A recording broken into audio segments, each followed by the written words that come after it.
The live TV, सच सबसे आगे। नमस्कार, द लाइव टीवी आप देख रहे हैं, आपके साथ मैं हूं आदित्य कुमार। चीन अपनी नापाक हरकतों से बाज नहीं आ रहा है। वो लगातार ऐसी हरकतें कर रहा है जो बताने के लिए काफी हैं कि वो प्रधानमंत्री जी जो कर रहे थे और जो प्रधानमंत्री जी कह रहे थे कि मैं लाल आंख दिखा दूंगा, तो ना लाल आंख का असर दिखाई दे रहा है, ना ही 56 इंच का असर दिखाई दे रहा है। सारे असर फेल दिखाई दे रहे हैं। जरा आप सोचिए कि चीन की तरफ से अरुणाचल प्रदेश के गांवों को अपना बनाया जाता है। 30 गांवों की लिस्ट दी जाती है और कहा जाता है कि ये गांव चीन के, जबकि वो भारत के हैं।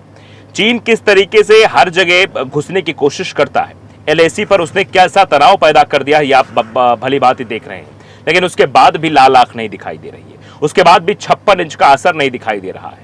ये चुनाव से पहले बोली गई भाषाओं के विपरीत अब काम हो रहा है। तो जनता भी सवाल पूछ रही कि मोदी जी आखिरकार कहां है। मोदी जी दौरा करने से पहले ये देखे कि चीन लगातार जो है अपनी हरकतें कर रहा है। क्या सिर्फ डिजिटल स्ट्राइक करके या फिर चीन के कुछ एप्लीकेशन बंद करके आप ये बताना चाहते हैं कि चीन को हमने मात दे दी है? क्योंकि चीन से तो व्यापार बढ़ रहा है। अभी अगर व्यापार की हम बात करेंगे, चीन से साल दर साल व्यापार बढ़ता चला जा रहा है। तो एक तरफ आप चीन को लाल आंख दिखाने की बात कर रहे थे, कह रहे थे कि हमारी सेना कमजोर नहीं है, दिल्ली में बैठी हुई सत्ता कमजोर है, जब आप सत्ता में नहीं थे। लेकिन आज के डेट में क्या हो रहा है, ये सवाल बहुत अहम है। चीन सेना ने लद्दाख के पास हथियार इकट्ठा कर लिए हैं। यानी हथियार इकट्ठा करने का सीधा मतलब है क्या चीन हमला करने की तैयारी में है? क्या वो भारत पर हमला करेगा? लद्दाख में वो इस तरीके से अपनी सेना की एक्टिविटी को बढ़ा रहा है, हथियार इकट्ठा कर रहा है। इसका सीधा मतलब यही जाता है हथियार इकट्ठा करने का कि वो जो है अब एक बड़ी लड़ाई की तैयारी में है। तो क्या प्रधानमंत्री नरेंद्र मोदी जी अब भी नहीं जागेंगे? क्या अब भी उनके 56 इंच की ताकत नहीं सामने आएगी? क्या अब भी उनकी लाल आंख ऐसी नहीं दिखाई देगी जिससे चीन की जो सेना है, जो हथियार इकट्ठा कर रही है, वो राख हो जाएगी? सवाल कई अहम है, लेकिन पहले मैं खबर पर बात कर लेता हूं। दरअसल सैटेलाइट से कुछ तस्वीरें आई हैं जिसके माध्यम से खुलासा हुआ है कि बंकर बनाए गए हैं, इलाके में बख्तरबंद गाड़ियां भी मौजूद कर दी गई हैं और अब पूरी तैयारी कर ली गई है। चीनी सेना पूर्वी लद्दाख के पेंगोंग झील के बॉर्डर के पास बड़े पैमाने पर हथियार इकट्ठा कर रही है। यूएस फर्म ब्लैक स्काई ने इसकी सैटेलाइट इमेज भी जारी की है। ब्लैक स्काई का दावा है कि इन इमेज में चीनी सैनिकों के बंकर दिखाई दे रहे हैं। इन्हें हथियार और ईंधन के भंडारण के लिए बनाया गया है।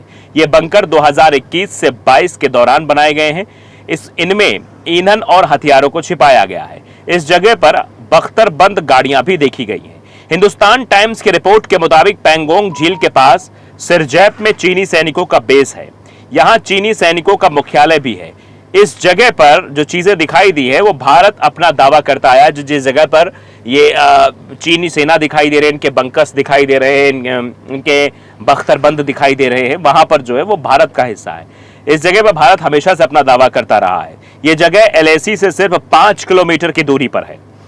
2020 में भारतीय सैनिकों के झड़प के बाद से ये बैंकर चीन के द्वारा बनाए गए थे। 5 मई 2020 को चीनी सैनिकों और भारतीय सैनिकों के बीच झड़प हो गई थी। उस वक्त ये पूरा इलाका खाली था। यहां ना कोई गाड़ी थी, ना ही कोई चौकी। चीनी सेना ने इसके बाद इलाके में धीरे धीरे अपनी गतिविधियां बढ़ानी शुरू कर दी। ब्लैक स्काई ने जो तस्वीर ली है वो 30 मई 2024 की है। इसमें एक भूमिगत बंकर साफ दिखाई दे रहा है। इस बंकर में 5 दरवाजे हैं। बंकर को इस तरह डिजाइन किया गया है कि इसे हवाई हमले से कोई भी नुकसान ना हो। ब्लैक स्काई के एक विशेषज्ञ ने नाम उजागर न करने की शर्त पर यह भी बताया कि इस बेस में कई बख्तरबंद गाड़ियों को छिपाया जा सकता है। यानी चीन जिस तरीके का बेस बना रहा है, उस बेस में कई बख्तरबंद गाड़ियां इकट्ठा की जा सकती है। यानी तैयारियां बहुत तेजी से हैं। परीक्षण रेंज, ईंधन और गोला बारूद भी इकट्ठा किया जा रहा है। यानी जो ये बंकर्स बनाए जा रहे हैं, इनमें गोला बारूद हो गया और भी हथियार की सामग्रियां हो गई और भी चीजें हो गई, वो सब यहाँ छुपाई जा सकती है। यहाँ तक कि गाड़ियां भी छुपाई जा सकती हैं। चीनी सेना ने इस बंकर तक पहुंचने के लिए सड़कों और खाइयों को नेटवर्क बनाया है। सड़कों और खाइयों के जरिए इस बंकर तक पहुंचने का पूरा निर्माण कार्य तेजी से चल रहा है। सरकार की तरफ से इस बारे में अभी कोई जवाब नहीं आया।